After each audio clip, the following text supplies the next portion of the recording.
Welcome students, welcome to tips virtual class. Subject chemistry, class 10th। I Miss Heera. जैसा कि students हम लोगों ने स्टार्ट लिया हुआ है अपना chapter number 2 acid basis and salts.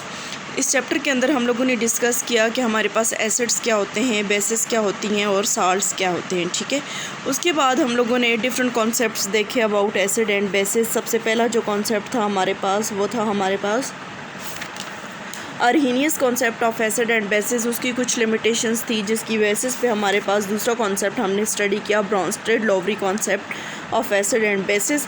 इसकी कुछ हमारे पास लिमिटेशंस थी जिसके बाद हम लोगों ने अपना थर्ड जो है वो कॉन्सेप्ट स्टडी किया, जो कि क्या था, Lewis concept of acid and bases. आज जो हमारा टॉपिक है वो है हमारे पास types of acids and bases and strength of acid and bases. ठीक है, कि हम लोगों ने आज टाइप पढ़नी है एसिड और बेसिस की और स्ट्रेंथ पढ़नी है एसिड और बेसिस की। सबसे पहले हम लोग देखते हैं टाइप्स ऑफ एसिड्स को। तो एसिड्स को जो है वो क्लासिफाई किया गया है in terms of number of protons that can be given by per molecule of an acid when added to water. कि जब हम लोग किसी भी एसिड को वाटर के अंदर ऐड करेंगे तो ठीक है, वाटर के साथ रिएक्ट करवाएंगे एक्वस सोल्यूशन में, तो हमारे पास जो है वो how many number of protons are given, कि कितने नंबर ऑफ प्रोटॉन्स जो है वो हमें प्रोवाइड करेगा या प्रोड्यूस करेगा। तो उसकी बेसिस पे हम लोग जो है एसिड्स को जो है वो क्लासिफाई किया है दो टाइप्स पे। एक हमारे पास मोनोप्रोटिक एसिड और दूसरा हमारे पास polyprotic acid. Mono means one और पॉली मीन्स हमारे पास मैनी, जब एक से ज़्यादा चीज़ें हों। वैसे तो हम जनरल जो है वो उसको पॉली बोल देते हैं, लेकिन अगर हमारे पास दो चीज़ें हों उसके लिए हम लोग डाई यूज़ करते हैं, 3 दे ट्राई यूज़ करेंगे, 4 दे टेट्रा यूज़ करेंगे, 5 दे पेंटा, 6 के लिए हेक्सा हेप्टा, इस तरह से। ठीक है, अब हम लोग देखते हैं मोनोप्रोटिक एसिड। तो mono means one, protic acid the acid which produce one proton per molecule are called monoprotic acid. कि ऐसे एसिड्स जो कि हमारे पास सिर्फ और सिर्फ एक प्रोटॉन प्रोड्यूस करें उनको हम लोग क्या बोलते हैं, मोनोप्रोटिक एसिड बोलते हैं। फॉर एग्जांपल हमारे पास हाइड्रोक्लोरिक एसिड हो गया, HCl हो गया, HNO3 हो गया, HCN हो गया और एसिटिक एसिड वगैरह। ये सारे क्या करते हैं कि हमें जो है वन प्रोटॉन जो है वो प्रोड्यूस कराते हैं, इसी वजह से हम लोग इनको क्या कहते हैं, मोनोप्रोटिक एसिड। दूसरा हमारे पास जो है वो पॉली मैंने आपसे पहले कहा कि मैनी बहुत सारी चीज़ों के लिए यूज़ करते हैं। The acid which produce more than one proton per molecule are called polyprotic acid.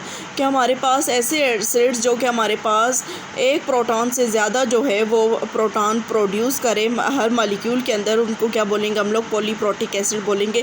For example sulphuric acid है H2SO4, तो यहाँ पे हमारे पास H2 है, तो इट्स मीन्स कि हमारे पास दो प्रोटॉन प्रोड्यूस करेगा, इसको हम लोग बोलेंगे डाईप्रोटिक एसिड। इसी तरह से यहाँ पे फास्फोरिक एसिड है H3PO4, तो यहाँ पे H3 है, तो इट्स मीन्स कि हमारे पास 3 प्रोटॉन प्रोड्यूस कर सकते हैं, तो हम लोग इसको क्या बोलेंगे, ट्राईप्रोटिक एसिड। ये थी हमारे पास टाइप ऑफ एसिड्स। अब हम लोग देखते हैं कि हमारे पास टाइप्स ऑफ बेसिस क्या हैं। ठीक है, तो बेसिस को भी हमारे पास इसी टर्म पे क्लासिफाई किए। वहाँ पे हाइड्रोजन आइन था, यहाँ पे हाइड्रोक्सिल आइन जो है हर मॉलिक्यूल के अंदर कितने हाइड्रोक्सिल आइन प्रोड्यूस करता है। ठीक है, तो इसको भी हम लोगों ने क्लासिफाई किया दो टाइप्स में, मोनो एसिड बेसिस और पॉली एसिड बेसिस। ठीक है, मोनो मीन्स वन और पॉली मीन्स हमारे पास many. The bases which mono acid bases देखते हैं, the bases which produce one hydroxyl ion per molecule in an aqueous solution.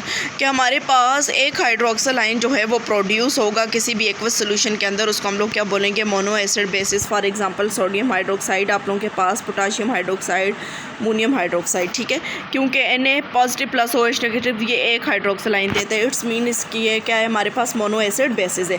फिर इसी तरह से हमारे पास वर्ड पॉली यूज़ होगा।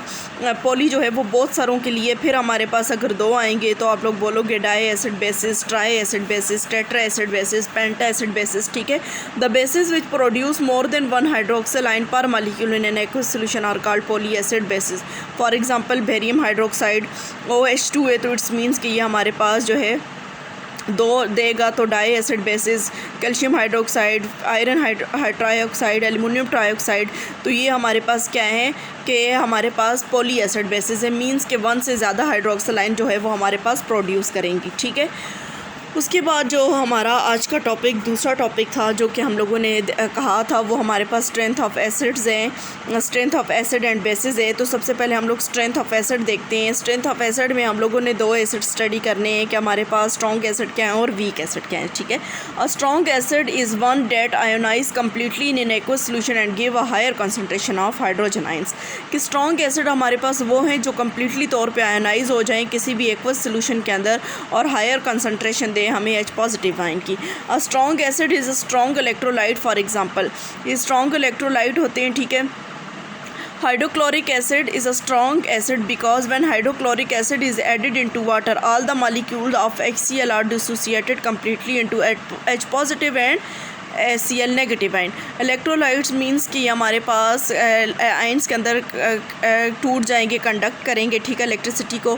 तो जैसे ही हाइड्रोक्लोरिक एसिड को हम लोग वाटर के अंदर डालते हैं तो ये क्या करता है H positive plus Cl negative. इसी तरह से नाइट्रिक एसिड को डालते हैं H positive NO3 negative. Sulphuric acid को डालते हैं तो हमारे पास H पॉजिटिव HSO4 नेगेटिव। पर क्लोरिक एसिड को भी H पॉजिटिव और ClO4 नेगेटिव। तो ये वो एसिड्स हैं जो कम्प्लीटली तौर पे जो हमारे पास वाटर के अंदर एक्वस सोल्यूशन के अंदर आयोनाइज हो जाते हैं अपने आयंस के अंदर, तो वो हमारे पास क्या कहलाते हैं, स्ट्रॉन्ग एसिड्स कहलाएंगे, ठीक है। अब वीक एसिड्स आप लोगों के पास वो होंगे कि जो कम्प्लीटली डिसोसिएट नहीं होते अपने एक्वस सोल्यूशन के अंदर और हमें लोअर कंसंट्रेशन देते हैं H पॉजिटिव आयंस की। For example acetic acid CH3COOH। अब देखें इसने हमें H पॉजिटिव तो दे दिया लेकिन यहाँ पे इसके अंदर अब भी हमारे पास जो है हाइड्रोजन आयन मौजूद हैं, कम्प्लीटली तौर पे डिसोसिएट नहीं हुआ CH3COO नेगेटिव। इट्स मीन्स कि इसके अंदर ये हमारे पास हाइड्रोजन आयन मौजूद हैं, इसने एसीटेट आयन बना दिया लेकिन इसके साथ साथ हमें H पॉजिटिव आयन भी दिया। Acetic acid is a weak acid because when acetic acid is added into water very few molecule of acetic acids are dissociated. कुछ मॉलिक्यूल्स एसिटिक एसिड के यहाँ पे डिसोसिएट हुए हैं, ठीक है, लेकिन जो है फिर भी हमारे पास H पॉजिटिव आयंस है। इसी तरह वीक एसिड्स में नाइट्रस एसिड भी हमारे पास आ जाता है, सल्फ्यूरिक एसिड भी आ जाता है, कार्बोनिक एसिड आ जाता है, ठीक है, फास्फोरिक एसिड आ जाता है, प्रोपानोइक एसिड आ जाता है। ये वो तमाम एसिड हैं जो कि हमारे पास H पॉजिटिव आयन तो देंगे लेकिन कम्प्लीटली तौर पे नहीं देंगे इसके अंदर, फिर भी हमारे पास H पॉजिटिव आयंस जो हैं वो मौजूद होंगे और वो क्या कहलाएंगे, हमारे पास वीक एसिड्स कहलाएंगे, ठीक है। उसके बाद हमारे पास वीक एसिड के बाद स्ट्रेंथ ऑफ बेसिस की बात करें तो सबसे पहले स्ट्रॉन्ग बेस, जैसे हम लोगों ने वहाँ पे कहा वो एसिड जो कम्प्लीटली तौर पे डिसोसिएट होते हैं हमारे पास एक्वस सोल्यूशन के अंदर H पॉजिटिव आयन देंगे। यहाँ पे बेसिस में हम लोग कहेंगे कि वो बेसिस जो कम्प्लीटली डिसोसिएट होती हैं एक्वस सोल्यूशन के अंदर और हमें जो है वो हायर कंसनट्रेशन देती हैं हाइड्रोक्सिल आयन की, तो हम लोग उनको क्या बोलते हैं, स्ट्रॉन्ग बेसिस बोलते हैं। जैसे हमारे पास sodium hydroxide NaOH, potassium hydroxide KOH, lithium hydroxide LiOH, ठीक है। तो ये वो हैं Na positive plus OH negative, K positive OH negative, Li positive plus OH negative. ये वो बेसिस हैं जो कम्प्लीटली तौर पे जो है वो डिसोसिएट हो जाएंगे, आयोनाइज हो जाएंगी अपनी आयनिक फॉर्म के अंदर, तो वो क्या कहलाएंगे, हमारे पास स्ट्रॉन्ग बेसिस, ठीक है। उसके बाद हमारे पास वीक बेसिस आ जाएगा। तो जैसे एसिड्स में हमने कहा कि which do not completely dissociate, ये भी हमारे पास जो है do not completely dissociate in aqueous solution and giving a lower concentration of hydroxyl ion. और ये हमें क्या करते हैं, लोअर कंसंट्रेशन देते हैं किसकी, हमारे पास हाइड्रोक्सिल आयंस की। इनको हम लोग क्या बोलेंगे, वीक बेसिस बोलेंगे। Some weak bases are ammonium hydroxide NH4OH negative, calcium hydroxide, aluminium hydroxide. तो ये हमारे पास क्या है, ये सारी वो बेसिस हैं जो कि कम्प्लीटली तौर पे हमारे पास क्या होती हैं, डिसोसिएट नहीं होती अपने आयंस के अंदर, ठीक है, कम्प्लीटली तौर पे डिसोसिएट नहीं होती। हमें OH नेगेटिव आयन तो देती है लेकिन कम्प्लीटली तौर पे नहीं देती, जैसे हमने एसिड्स के अंदर कहा। तो ये हमारे पास क्या थी, वीक बेसिस थी। आज के टॉपिक में हम लोगों ने स्ट्रेंथ ऑफ एसिड्स पढ़ा, स्ट्रेंथ ऑफ बेसिस पढ़ा। स्ट्रेंथ ऑफ एसिड में हम लोगों ने strong acid, strong bases, weak acid, weak bases के बारे में पढ़ा। इसके बाद हम लोगों ने इससे पहले हम लोगों ने टाइप्स ऑफ एसिड्स पढ़ी। तो टाइप्स ऑफ एसिड्स में हम लोगों ने कहा कि हमारे पास एसिड्स को दो तरह से क्लासिफाई किया हुआ है। हमारे पास monoprotic acid, polyprotic acid. Bases को भी दो तरह से क्लासिफाई किया हुआ है, मोनो एसिड बेसिस और पॉली एसिड बेसिस। होमवर्क आप लोगों का ये है कि आप लोगों ने रिवाइज़ करना है इस लेक्चर को अच्छे से, टाइप्स ऑफ एसिड्स को और स्ट्रेंथ ऑफ एसिड्स को, ठीक है।